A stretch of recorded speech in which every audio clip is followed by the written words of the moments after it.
अस्सलाम वालेकुम दोस्तों, welcome to my channel MBBS and BDS lectures. आज हमारा टॉपिक है फार्माकोलॉजी का drugs use in heart failure. Heart failure में जब हम ड्रग देते हैं तो इसमें हमारा टॉपिक आउटलाइन 3 है। सबसे पहले हम हार्ट फेलवर की डिफिनेशन पढ़ेंगे, दूसरे नंबर पर हम ड्रग्स की क्लासिफिकेशन पढ़ेंगे, तीसरे नंबर पर हम ईच ड्रग डिटेल पढ़ेंगे, हर ड्रग की डिटेल पढ़ेंगे। सबसे पहले हम स्टार्ट करते हैं हार्ट फेलवर की डिफिनेशन से। हार्ट फेलवर क्या है? हार्ट फेलवर वो कंडीशन है जिसमें हमारा हार्ट इनफ ब्लड पंप नहीं कर सकता, तो इसकी वजह से हमारी जो बॉडी की जो ऑक्सीजन डिमांड है, जो ब्लड डिमांड है, जो मेटाबॉलिक डिमांड है, वो पूरा नहीं होगा। इसे कहते हैं हार्ट फेलवर, क्योंकि हार्ट जो है वो हमारे जिस्म में पंप का काम करता है। डेफिनेशन क्या है? Heart failure is a condition in which the heart can not pump enough blood to meet the body demand. यानी हार्ट फेलवर वो कंडीशन है जिसमें हमारा हार्ट इनफ ब्लड पंप नहीं कर सकता जो हमारी बॉडी की डिमांड को पूरा करे। मीट का मतलब पूरा करना, ये हुआ डेफिनेशन। नेक्स्ट हमारे साथ है ड्रग्स क्लासिफिकेशन। अब जो हार्ट फेलवर में हम ड्रग देते हैं उसकी ट्रीटमेंट के लिए, उसकी क्लासिफिकेशन वो हम 3 ग्रुप में क्लासिफाई करते हैं ड्रग को। पहला ग्रुप है डिक्रीज प्री लोड, दूसरा ग्रुप है डिक्रीज आफ्टर लोड, तीसरा ग्रुप है इंक्रीज कंट्रैक्टिलिटी ऑफ हार्ट, और उसे कहते हैं आइनोट्रोप्स। अब सबसे पहले जो ग्रुप है वो है डिक्रीज प्री लोड। ये क्या करता है? ये हार्ट की प्री लोड को कम करता है। क्या मतलब? ये डायग्राम से हम समझेंगे। ये क्या करता है? ये जो ग्रुप है ड्रग का, ये हार्ट की प्री लोड को कम करता है। प्री लोड का मतलब है वेनस रिटर्न। जो हमारे बॉडी से जो ब्लड हमारे हार्ट में आता है, राइट एट्रियम में आता है, फिर वहाँ से राइट वेंट्रिकल में जाता है, ये जो वेनस रिटर्न है, इसको ये ग्रुप ऑफ ड्रग क्या करेंगे? कम करेंगे। जब प्री लोड कम करेंगे मतलब वेनस रिटर्न को कम करेंगे, reduce venous return to heart. जब हार्ट को वेनस रिटर्न कम करेंगे तो हार्ट को फ्लूइड कम आएगा, तो हार्ट काम कम करेगा, तो लिहाजा हार्ट की फंक्शन क्या हो जाएगी? नॉर्मल हो जाएगी। क्योंकि अगर फ्लूइड ज़्यादा आता था और हार्ट का जो पंप है हार्ट फेलवर में वो सही काम नहीं कर रहा है, तो फिर हमारे बॉडी को इनफ जो ऑक्सीजन था, जो ब्लड था, वो नहीं मिलता था। लेकिन ये क्या करता है? हार्ट की तरफ फ्लूइड को कम कर देता है। अब जब कम फ्लूइड आएगा तो हार्ट पहले से काम कम करता है, तो कम फ्लूइड पे कम काम करके भी काम चल जाएगा। तो ये क्या है? Decrease pre load. दूसरा जो ग्रुप है वो है decrease after load. Decrease after load का मतलब है कि ये हार्ट की कार्डियक आउटपुट कम कर देता है। कार्डियक आउटपुट क्या है? हमारा हार्ट जो हमारी बॉडी की तरफ जो ब्लड भेजता है वो क्या है? कार्डियक आउटपुट है। अब ये ड्रग क्या करते हैं? हार्ट की तरफ जो ये क्या करते हैं? हमारे बॉडी की तरफ जो ब्लड की डिमांड है, कार्डियक आउटपुट, उसको कम कर देते हैं। जब हमारे हार्ट की डिमांड कम हो जाएगी तो जो हार्ट फेल है वो कम ब्लड, कम ऑक्सीजन सेंड करके भी काम क्या हो जाएगा? चल जाएगा। तीसरा जो ग्रुप है वो है इंक्रीज कंट्रैक्टिलिटी ऑफ हार्ट। ये क्या कर देता है? ये हार्ट की कंट्रैक्टिलिटी को बढ़ा देता है। ये प्री लोड और आफ्टर लोड का ज़्यादा नहीं करता, ये हार्ट की कंट्रैक्टिलिटी को बढ़ा देता है। जब हार्ट की कंट्रैक्टिलिटी को बढ़ा देगा तो क्या हो जाएगा? जब हार्ट की वेंट्रिकल की कंट्रैक्टिलिटी को बढ़ा देगा तो ब्लड फ्लो, कार्डियक आउटपुट, ये सब जो है आफ्टर लोड, ये हमारे हार्ट की तरफ क्या हो जाएंगे? ब्लड फ्लो ज़्यादा हो जाएगा, ऑक्सीजन ज़्यादा हो जाएगा, तो बॉडी की डिमांड क्या होगी? कंप्लीट होगी। तो ये 3 क्या है? ये ग्रुप है। अब इसमें ड्रग जो डिक्रीज प्री लोड है, इसमें जो ड्रग हम डालते हैं वो कौन सा है? डायूरेटिक है, वेनोडायलेटर्स है, एंजियोटेंसिन कन्वर्टिंग एंजाइम इनहिबिटर्स है, एंजियोटेंसिन रिसेप्टर ब्लॉकर्स। जो डिक्रीज आफ्टर लोड है उसमें जो ड्रग हम डालते हैं वो 3 है। एंजियोटेंसिन कन्वर्टिंग एंजाइम इनहिबिटर है, एंजियोटेंसिन रिसेप्टर ब्लॉकर है, और आर्टेरियोलो डायलेटर है। ये आर्ट्रियोल को डायलेट करेगा। अब इस 2 ग्रुपों में 2 ड्रग कॉमन है, एंजियोटेंसिन कन्वर्टिंग एंजाइम इनहिबिटर और एंजियोटेंसिन रिसेप्टर ब्लॉकर इस ग्रुप में भी मौजूद है डिक्रीज प्री लोड और डिक्रीज आफ्टर लोड, ये दोनों में मौजूद है। लेकिन यहाँ वेनोडाइलेटर मौजूद है, वहाँ आर्टेरियोलोडाइलेटर मौजूद है। यहाँ एक चीज़ इजाफी है, वो क्या है, वो डायूरेटिक्स है। अब जो इंक्रीज कॉन्ट्रैक्टिलिटी ऑफ हार्ट है, इसमें 3 ड्रग आते हैं। सबसे पहले डाइजोक्सिन, दूसरा बीटा एगोनिस्ट जो आता है डोपामीन, तीसरा है फास्फोडाइस्ट्रेस 3 इनहिबिटर जिसमें कौन सा ड्रग आता है, एमीरोन। तो ये हमने ड्रग की क्लासिफिकेशन भी पढ़ी। अब जो है यही जो डिक्रीज प्री लोड है, डिक्रीज आफ्टर लोड है और इंक्रीज कॉन्ट्रैक्टिलिटी, इसको हम आम एग्जांपल से, डेली लाइफ के एग्जांपल से समझते हैं। ये हमारे साथ गधा है और ये जो है गधा गाड़ी है जिसमें सेक यानी तेले पड़े हैं, ठीक है। अब ये जो सेक है ये क्या है, ये हार्ट का लोड है और गधा जो है वो हार्ट के तौर पर काम करता है, ठीक है। अब यहाँ देखो जो गधा गाड़ी है इसमें 3 स्टाक लगे होते हैं सेक का, और इसमें गधे के कान लटके हुए हैं, उसकी दुम लटकी हुई है क्योंकि लोड ज़्यादा है और गधा क्या है, बेचारा कमज़ोर है।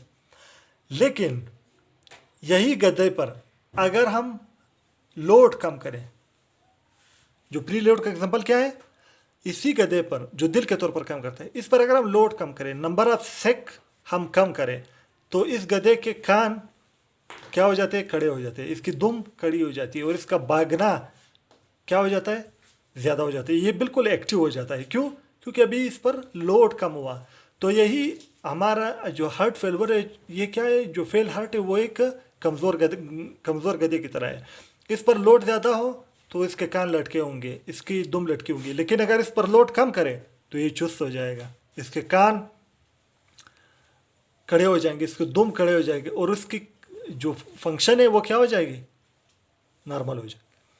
ये तो वह प्री लोड में हम क्या करते हैं, लोड कम करते हैं। दूसरा decrease after load. After load में क्या हो जाती है, कार्डियक आउटपुट, जो हमारे जिस्म की डिमांड है वो कम हो जाती है। अब यही गधा है, इसको अगर ये जिस बंदे की तरफ ये सेक ले जा रहा है, उसने बोला कि मुझे 3 स्टाक नहीं लाओ, मुझे 1 स्टाक लाओ, डिमांड कम हुआ, तो अब गधे पर 3 स्टाक के बजाय 1 स्टाक हुआ। वापस गधा क्या हुआ, चुस्त हुआ, कान खड़े हो गए, दुम खड़ी हो गई और भागना शुरू हो गया। ये हुआ डिक्रीज आफ्टर लोड का एग्जांपल।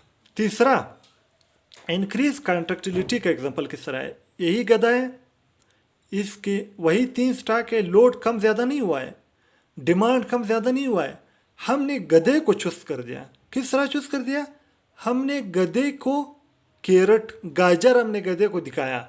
अब गधा वो लोड बेचारा भूल गया, गधे की जो कान थे वो गाजर की तरफ क्या हुए, खड़े हुए, गधे की दुम क्या हुई, खड़ी हुई, गधा जो है वो गाजर की तरफ भागने लगा। ये क्या है, contractility of heart. Contractility of heart में ना हम प्री लोड डिक्रीज करते हैं ना आफ्टर लोड, हम हार्ट की कॉन्ट्रैक्टिलिटी बढ़ा देते हैं, हम दिल को चुस्त कर देते हैं, हम गधे को चुस्त कर देते हैं। कैसा, यहाँ हम गाजर दिखाते हैं, वहाँ हम हार्ट के वेंट्रिकल की क्या करते हैं, कॉन्ट्रैक्टिलिटी करते हैं। तो ये हमारे साथ डेली लाइफ एग्जाम्पल भी हुआ। अब हमने डिफिनेशन पढ़ा, ड्रग क्लासिफिकेशन पढ़ा, अब ईच ड्रग डिटेल। अब हर ड्रग की हम क्या पढ़ेंगे, डिटेल पढ़ेंगे। तो सबसे पहले जो डिक्रीज प्री लोड की जो ड्रग है डायूरेटिक्स, इसके हम डिटेल पढ़ेंगे। सबसे पहले डायूरेटिक्स की मैकेनिज्म ऑफ एक्शन, उसमें ड्रग कौन से आते हैं और उसके इंपॉर्टेंट पॉइंट्स क्या हैं। डायूरेटिक्स की मैकेनिज्म ऑफ एक्शन ये है कि डायूरेटिक्स हमारी बॉडी से वाटर और साल्ट की एक्सक्रीशन करता है, जिसकी वजह से हमारा बॉडी का ब्लड वॉल्यूम रिमूव होगा। ये क्या करता है, ये वाटर साल्ट की एक्सक्रीशन करता है, जिसकी वजह से हमारी ब्लड वॉल्यूम क्या होगा, रिड्यूस होगा, बॉडी की ब्लड वॉल्यूम कम होगा, रिमूव नहीं है, ये क्या है, रिड्यूस है। ये हमारे ब्लड वॉल्यूम को क्या करेगा, बॉडी में रिड्यूस करेगा। जब हमारे बॉडी की ब्लड वॉल्यूम रिड्यूस होगा तो फ्री लोड कम होगा। अगर बॉडी में ब्लड वॉल्यूम कम होगा तो हार्ट की तरफ जो वेनस रिटर्न है वो कम आएगा। जब प्री लोड कम हो जाएगा मतलब वेनस रिटर्न, तो हार्ट क्या होगा, वो नॉर्मल फंक्शन स्टार्ट करेगी। देखो डिक्रीज फ्री लोड, तो डायूरेटिक्स इस तरह प्री लोड को कम करता है। ये मैकेनिज्म ऑफ एक्शन। ड्रग इसमें कौन से आते हैं, इसमें जो ड्रग ऑफ चॉइस है हार्ट फेलियर में डायूरेटिक वो क्या है, फेरुसिमाइड है। इंपॉर्टेंट पॉइंट्स इसमें क्या है, इंपॉर्टेंट पॉइंट्स इसमें ये हैं कि ऑलमोस्ट जो डायूरेटिक है ये तमाम सिम्टम्स जो है पेशेंट की क्या कर देता है, ट्रीट कर देता है। दूसरा, ये कार्डियक परफॉर्मेंस को क्या कर देता है, इंप्रूव कर देता है। तीसरा, ये क्या करता है, ये इडिमा जो हार्ट फेलियर की वजह से होता है उसको ये क्या कर देता है, रिलीव कर देता है। उसके बाद जो लूप डायूरेटिक्स है इसको हम लो डोज पर एज अ मेंटेनेंस थेरेपी हम देते हैं। तो ये हमारे साथ डायूरेटिक्स हुआ। दूसरा हम पढ़ेंगे इसमें एंजियोटेंसिन कन्वर्टिंग एंजाइम इनहिबिटर और एंजियोटेंसिन रिसेप्टर ब्लॉकर, जो इन दोनों ग्रुप में क्या है, कॉमन है। इसके हम मैकेनिज्म ऑफ एक्शन, ड्रग और इंपॉर्टेंट पॉइंट पढ़ेंगे। मैकेनिज्म ऑफ एक्शन क्या है, एंजियोटेंसिन कन्वर्टिंग एंजाइम इनहिबिटर और एंजियोटेंसिन रिसेप्टर ब्लॉकर का आमतौर पर ये तो हम हाइपरटेंशन में देते हैं, तो इसके मैकेनिज्म ऑफ एक्शन वही है। ये क्या करता है, ये बीपी को कम करता है। जब ये बीपी को कम करेगा तो टोटल पेरिफेरल रेजिस्टेंस आर्टेरियल में क्या होगा, कम होगा। जब टोटल पेरिफेरल रेजिस्टेंस कम होगा मतलब क्या हुआ, आफ्टर लोड कम होगा। हार्ट जो ब्लड पंप कर रहा था उसके खिलाफ जो रेजिस्टेंस था वो क्या होगा, कम होगा। अब हार्ट आसानी से काम करेगा। ड्रग्स इसमें कौन से आते हैं, इसमें लो सर्टान आता है और टेलमी सर्टान आता है। इंपॉर्टेंट पॉइंट्स इसमें क्या है कि ये ड्रग ऑफ फर्स्ट चॉइस है left ventricular heart failure without oedema. अगर लेफ्ट वेंट्रिकुलर हार्ट फेलियर हो, जैसे कि हमने फिजियोलॉजी में पढ़ा कि हम राइट साइड ऑफ हार्ट को हम राइट हार्ट तस्लीम करते हैं, उसको हम राइट हार्ट कहते हैं। जो लेफ्ट साइड है उसको हम, जो लेफ्ट वेंट्रिकल है उसको हम लेफ्ट हार्ट कहते हैं।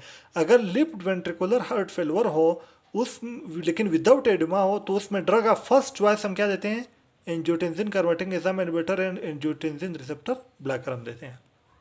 तो ये भी हुआ। नेक्स्ट हमारे साथ है, नेक्स्ट है वेजोडायलेटर।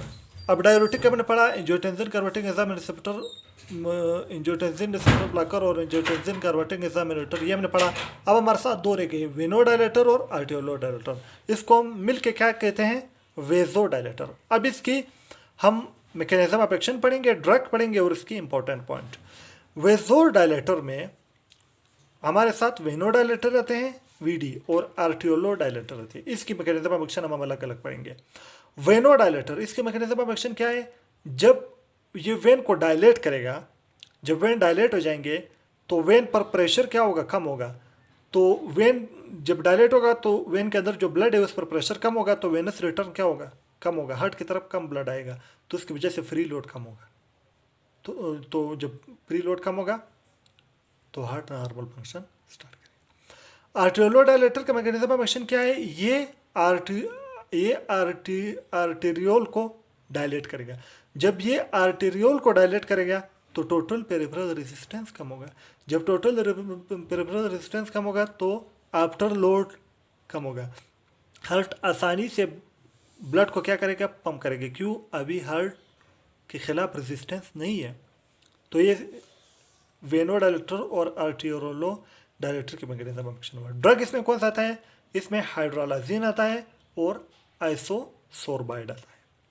इंपॉर्टेंट पॉइंट इसका क्या है, रिड्यूस मोर्टेलिटी। ये पेशेंट की मोर्टेलिटी रेट को क्या कर देता है, एंजियोटेंसिन कन्वर्टिंग एंजाइम इनहिबिटर और एंजियोटेंसिन रिसेप्टर नहीं, वेजोडायलेटर क्या कर देता है। ये इसके इंपॉर्टेंट पॉइंट्स क्या है कि ये हार्ट की, ये जो हार्ट फेलियर की पेशेंट की मोर्टेलिटी उसको क्या कर देता है, रिड्यूस कर देता है। तो ये हुआ। नेक्स्ट हमारे साथ, अब ये जो दो ग्रुप थे इसमें जो ड्रग्स हुए वो तो हमने कंप्लीट पढ़ लिया। अब हम लास्ट जो हमारे साथ ग्रुप है उसकी जो ड्रग है उसको हम डिटेल में पढ़ेंगे। जो इंक्रीज कॉन्ट्रैक्टिलिटी ऑफ हार्ट, जिसको आइनोट्रोप्स कहते हैं। आइनोट्रोप क्यों कहते हैं, क्योंकि इसमें आयन की मूवमेंट होती है। इसमें जो डाइजोक्सिन है उसको हम डिटेल में पढ़ेंगे, बीटा एगोनिस्ट पढ़ेंगे और फास्फोडाइस्ट्रेस 3 इनहिबिटर हम पढ़ेंगे। सबसे पहले हम स्टार्ट करते हैं डाइजोक्सिन से। डाइजोक्सिन की क्या पढ़ेंगे, मैकेनिज्म ऑफ एक्शन पढ़ेंगे, यूजेस पढ़ेंगे, एडवर्स इफेक्ट पढ़ेंगे और कंट्राइंडिकेशन पढ़ेंगे। सबसे पहले डाइजोक्सिन की है mechanism of action. Mechanism of action हम यहाँ डायग्राम से पढ़ेंगे। अब आमतौर पर क्या है कि हमारा जो हार्ट का सेल है वो नॉर्मली किस तरह काम करता है, उसमें एक है, उसके सेल मेम्ब्रेन पर एक है सोडियम पोटेशियम एटीपीएस पंप। जिसका क्या काम है नॉर्मल फंक्शन, ये 3 सोडियम को सेल से बाहर निकालता है सोडियम आयन को, और 2 पोटाशियम आयन को सेल के अंदर लाता है, जिसकी वजह से सेल के आउटसाइड क्या है, पॉजिटिव आयन ज़्यादा सोडियम की वजह से, क्योंकि 3 सोडियम बाहर निकलता है, और सेल के इनसाइड जो है वो निगेटिव आयन ज़्यादा, अगर पोटाशियम आयन ज़्यादा भी हो लेकिन मुख्तलिफ प्रोटीन डीएनए मुख्तलिफ चीज़ों की वजह से इनसाइड निगेटिव आयन ज़्यादा है, इसलिए सेल क्या है, पोलराइज। तो ये काम क्या हुआ, सोडियम पोटाशियम एटीपीएस पंप का हुआ। दूसरा जो हमारा हार्ट का सेल है उसमें सोडियम कैल्शियम आयन एक्सचेंजर मौजूद है, सोडियम कैल्शियम आयन एक्सचेंजर मौजूद है। ये क्या करता है, ये सोडियम आयन को इनवर्ड मूव करता है और कैल्शियम आयन को आउटवर्ड मूव करता है। अब कैसे, अब हमारा हार्ट का सेल है, अब ये तो हम नॉर्मली ये पोलराइज है, अब जब ये डीपोलराइज होगा तो इनसाइड सोडियम आयन आएगा, जब इनसाइड सोडियम आयन आएगा, अगर सोडियम आयन इनसाइड बहुत ज़्यादा है तो ये कैल्शियम आयन एक्सचेंजर क्या करता है, ये सार्कोप्लाज्मिक रेटिकुलम से कैल्शियम आयन को निकाल के inside the cell sarcoplasmic reticulum के कैल्शियम आयन को सार्कोप्लाज्मिक रेटिकुलम से निकाल के सेल के बाहर ले जाता है, क्योंकि कैल्शियम भी क्या है, पॉजिटिव आयन है। तो इस तरह सेल के अंदर जो सोडियम बहुत ज़्यादा अगर आ जाए तो उसकी वजह से जो इनसाइड बहुत ज़्यादा पॉजिटिविटी हुई वो ये किस तरह कम करता है, कैल्शियम आयन को बाहर निकाल के। ये क्या है, सोडियम कैल्शियम आयन एक्सचेंजर का काम है। ये तो हुआ नॉर्मल फंक्शन इसका, ये हुआ नॉर्मल फंक्शन। लेकिन डाइजोक्सिन क्या करता है, इसका मैकेनिज्म ऑफ एक्शन क्या है, डाइजोक्सिन क्या करता है, ये आके सोडियम पोटाशियम एटीपीएस आयन को, जो एटीपीएस पंप था उसको ये क्या कर देता है, इनिबिट कर देता है डाइजोक्सिन। इसको जब इनिबिट करेगा, अब जो नॉर्मल फिजियोलॉजिकल एक्शन था 3 सोडियम को बाहर निकालना 2 पोटाशियम को अंदर लाना, ये क्या हो जाएगा, रुक जाएगा। जब रुक जाएगा, अब सोडियम पोटाशियम एटीपीएस पंप ये अब 3 सोडियम को बाहर नहीं निकालेगा, तो इनसाइड सोडियम आयन क्या हो जाएंगे, बढ़ जाएंगे। जब इनसाइड सोडियम आयन बढ़ जाएंगे, एक तो डाइजोक्सिन ने सोडियम पोटाशियम एटीपीएस आयन पर एक्ट किया, दूसरा ये किस पर एक्ट करेगा, ये सोडियम कैल्शियम आयन एक्सचेंजर पर एक्ट करेगा। जब उस पर एक्ट करेगा तो वहाँ से भी सोडियम आयन की इनवर्ड मूवमेंट करेगा। जब वहाँ से भी सोडियम आयन आएगा, इधर से सोडियम आयन बाहर नहीं निकलता है, इधर से भी सोडियम आयन अंदर आ रहा है, क्योंकि ये इसको इनिबिट कर रहा है। बाहर का सोडियम भी आ रहा है, अंदर का सोडियम बाहर नहीं जा रहा है, और सोडियम कैल्शियम आयन एक्सचेंजर से भी सोडियम आयन अंदर आ रहा है। तो क्या होगा, इनसाइड सोडियम बहुत ज़्यादा हो जाएगा। अब नॉर्मली तो इसने क्या करना है, सोडियम कैल्शियम आयन एक्सचेंजर ने अब कैल्शियम आयन को बाहर निकालना है, क्योंकि इनसाइड सोडियम आयन बहुत ज़्यादा हुआ। लेकिन इतना ज़्यादा सोडियम आयन आएगा सोडियम कैल्शियम एक्सचेंजर से कि सोडियम आयन जो पंप है, जो एक्सचेंजर है, वो पंप क्या हो जाएगा, वीक हो जाएगा। जब पंप वीक हो जाएगा, अब सार्कोप्लाज्मिक रेटिकुलम से जो कैल्शियम निकलेगा, लेकिन कैल्शियम हम बाहर नहीं जा सकता। क्यों, पंप वीक हो गया, क्यों, sodium calcium ion exchanger weak हो गया, बहुत ज़्यादा अंदर सोडियम आने की वजह से। अब जब कैल्शियम आयन निकलेगा नहीं तो क्या होगा, तो वो कैल्शियम आयन आएगा, जो हार्ट का सेल है उसके अंदर जो एक्टिन और मायोसिन है उसको मिला करके कैल्शियम आयन क्या करेगा, कंट्रैक्टिलिटी करेगा, हार्ट के सेल को क्या करेगा, कंट्रैक्ट करेगा। अब हार्ट की कंट्रैक्टिलिटी 3 वजह से हो रहा है। एक, सोडियम आयन अंदर आ रहा है, दोनों सोडियम पोटाशियम एटीपीएस पंप से और सोडियम कैल्शियम आयन एक्सचेंजर से, जिसकी वजह से डीपोलराइजेशन हो रहा है। दूसरा, सेल के अंदर क्या है, इनसाइड पोटाशियम आयन मौजूद है पॉजिटिव, उसकी वजह से भी डीपोलराइजेशन है। तीसरा, कैल्शियम आयन सार्कोप्लाज्मिक रेटिकुलम से तो निकल गया, बाहर नहीं जा सकता है क्योंकि पंप वीक है, वो भी क्या करेगा, एक्टिन और मायोसिन के मिला करके हार्ट की क्या करेगा, कंट्रैक्टिलिटी करेगा। तो इस तरह क्या होगा, डाइजोक्सिन का इस तरह क्या है, मैकेनिज्म ऑफ एक्शन है। तो डाइजोक्सिन की मैकेनिज्म ऑफ एक्शन हमने पढ़ ली। अभी यूजेस क्या है, डाइजोक्सिन हम इरिथमियाज में यूज़ करते हैं और हार्ट फेलियर में यूज़ करते हैं। तीसरा है एडवर्स इफेक्ट। एडवर्स इफेक्ट क्या है, एक नॉर्मल एडवर्स इफेक्ट है जैसा नोजिया, वोमिटिंग, डायरिया, और उसके बाद ये क्या करता है, एडवर्स इफेक्ट्स का वेंट्रिकुलर टेकीकार्डिया करता है, क्योंकि ये वेंट्रिकल की क्या करता है, कंट्रैक्शन करता है। उसके बाद चौथा क्या है, कलर विजन अल्टरेशन, ये हमारे मुख्तलिफ कलर को जब हम देखते हैं उसकी अल्टरेशन ये करता है, ये इसके एडवर्स इफेक्ट में। उसके बाद ये चौथे नंबर पर कंट्राइंडिकेशन। कंट्राइंडिकेशन क्या है, वेंट्रिकुलर टेकीकार्डिया में ये कंट्राइंडिकेटेड है। अगर वेंट्रिकुलर टेकीकार्डिया हो क्योंकि पहले से ही टेकिकार्डिया है, ये अगर आपने दिया तो ये वेंट्रिकल कोर कंट्रैक्ट करेगा, वेंट्रिकुलर टेकिकार्डिया को क्या करेगा और ज़्यादा करेगा, तो ये कंट्राइंडिकेटेड है। दूसरा कंट्राइंडिकेशन क्या है, रेनल और हेपेटिक डिजीज में ये क्या है, कंट्रा इंडिकेटेड है। तो डाइजोक्सिन हमने पढ़ लिया। अब नेक्स्ट हमारे साथ है beta agonist dopamine. Beta agonist dopamine के मैकेनिज्म ऑफ एक्शन पढ़ेंगे और यूजेस पढ़ेंगे। मैकेनिज्म ऑफ एक्शन डोपामिन की क्या है, आमतौर पर डोपामिन 4 रिसेप्टर पर एक्ट करता है, D1, D2, अल्फा और बीटा। लेकिन यहाँ जो मैकेनिज्म ऑफ एक्शन है वो क्या है, हार्ट की बीटा 1 रिसेप्टर पर एक्ट करके हार्ट को क्या करेगा, कॉन्ट्रैक्ट करेगा। ये मैकेनिज्म ऑफ एक्शन है। यूजेस क्या है, इसको हम एक तो हार्ट फेलियर में यूज़ करते हैं, दूसरा हम कार्डियोजेनिक शॉक में यूज़ करते हैं। कार्डियोजेनिक शॉक क्या है, cardio mean heart, genic mean पैदा होना, शॉक वो शॉक जो हार्ट की वजह से पैदा हुआ। हार्ट की वजह से क्यों पैदा हुआ, हार्ट फेल हो गया, तो ये क्या है, कार्डियोजेनिक शॉक में भी यूज़ होता है। वहाँ भी ये क्या करता है, कॉन्ट्रैक्टिलिटी करता है। तो हमने डोपामिन भी पढ़ा। तीसरा हमारे साथ क्या है, फॉस्फोडाइस्ट्रेस 3 इनहिबिटर, जिसमें एमीरोन आता है। एमीरोन की मैकेनिज्म ऑफ एक्शन और एडवर्स इफेक्ट पढ़ेंगे।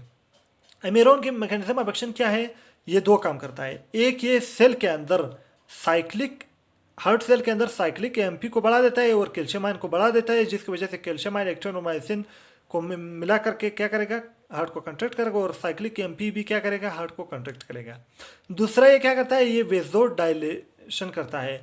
ये जब वेनोडाइलेशन करेगा तो वेनस रिटर्न कम होगा, फ्री लोड कम होगा, और जब आर्टेरियल डायलेशन होगा तो टोटल पेरिफेरल रेजिस्टेंस कम होगा, मतलब आफ्टर लोड कम होगा। ये इसका डायग्राम है मैकेनिज्म ऑफ एक्शन, जो रेड बाउंड्री के साइड है।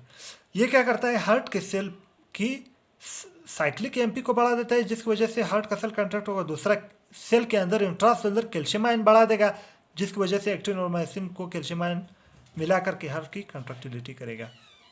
दूसरा ये क्या काम करता है, ये वेजो डायलेशन करता है। वेजो डायलेशन में जब वेनो डायलेशन करेगा, वेन की डायलेशन करेगा तो प्री लोड कम होगा, जब आर्टेरियो डायलेशन करेगा तो क्या कम होगा, आफ्टर लोड कम होगा। तो ये इसका हुआ मैकेनिज्म ऑफ एक्शन फॉस्फोडाइस्ट्रेस 3 इनहिबिटर की। अब इसकी लास्ट इसकी रहेगी एडवर्स इफेक्ट। एडवर्स इफेक्ट ये क्या है, ये थ्रोम्बोसाइटोपिनिया करता है, यानी प्लेटलेट्स की कमी करता है। तो दोस्तों आज हमारा टॉपिक कंप्लीट हुआ। अगर आप लोगों को वीडियो अच्छी लगी हो तो वीडियो को लाइक करो, शेयर करो और चैनल को सब्सक्राइब करो, और बेल आइकन को क्लिक करके नोटिफिकेशन ऑन करो, ताकि मेरी हर नई आने वाली वीडियो सबसे पहले आप तक पहुंचे। वीडियो देखने का बहुत बहुत शुक्रिया। अल्लाह हाफिज़।